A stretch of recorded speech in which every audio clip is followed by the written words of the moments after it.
नमस्कार दोस्तों आज हम जानेंगे भगवत गीता अध्याय 3 कर्मयोग। और दोस्त, इस चैप्टर को शुरू करने से पहले तुम्हें अपने आप को अर्जुन समझना होगा।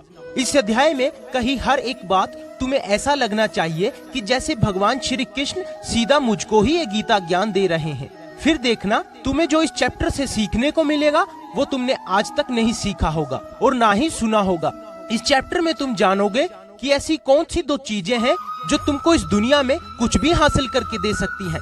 इसमें तुम ये भी जानोगे कि हम क्या हैं और हमारे अपने ही मन को काबू में करके अपनी सभी गंदी आदतों को कैसे छोड़ें और अपनी मनचाही मंजिल कैसे प्राप्त करें। और दोस्त, अगर तुमने अध्याय 1 और अध्याय 2 नहीं सुना है तो पहले उसे जाकर सुन ले। लिंक आपको डिस्क्रिप्शन में मिल जाएगा और फिर ही तुम्हें ये तीसरा अध्याय समझ में आएगा। तो चलो स्टार्ट करते हैं भगवत गीता के इस रहस्यमय ज्ञान को।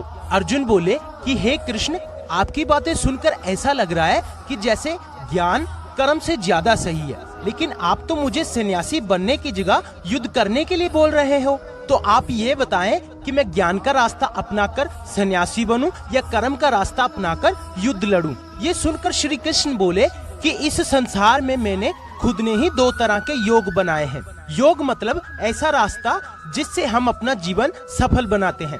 उनमें से एक है ज्ञान योग और दूसरा है कर्म योग। और अर्जुन, तुम एक मनुष्य हो, तुम चाह कर के भी अपने शरीर के कर्मों को पूरी तरह नहीं छोड़ सकते। उदाहरण के लिए तुम्हें हर पल सांस तो लेना ही पड़ेगा, अगर पेट है तो खाना तो पड़ेगा ही। और अगर तुमने इन सब को किसी भी शक्ति से रोकना भी चाहोगे तो क्या निश्चित है तुम अपनी इच्छाओं के बारे में नहीं सोचोगे। कहने का मतलब, तुमसे जाने अनजाने में कर्म तो हो ही जाएगा, क्योंकि तुम एक मनुष्य हो और तुम तो वैसे भी क्षत्रिय हो, तो तुम अपने धर्म से भी बंधे हो। इसलिए तुम्हारे लिए सन्यास के रास्ते की जगह कर्म का रास्ता ज्यादा सही है। मतलब ज्ञान योग की जगह कर्म योग ज्यादा सही है।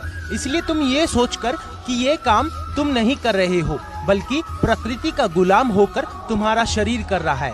इसलिए फल की इच्छा किए बिना ही अपना कर्म योग करो, क्योंकि अगर तुम अपने आप को खुद के कर्म का कर्ता यानी करने वाला नहीं मानोगे तो मैं तुम्हारा कर्ता बनूंगा। मैं तुम्हारा कर्ता बनूंगा तो तुम्हें बिना मांगे वो सब सुविधाएं और राज्य दे दूंगा जिसकी तुम्हें जरूरत होगी। और अगर बिना मेहनत किए ही सुख सुविधा और राज्य का भोग किया तो तुम एक चोर कहलाओगे और तुम कभी परमात्मा यानी मुझसे नहीं मिल पाओगे। जिस तरह से महान लोग खाने के लिए नहीं बल्कि जीने के लिए खाते हैं, उसी तरह से तुम भी परिणाम के लिए नहीं बल्कि कल्याण के लिए युद्ध करो।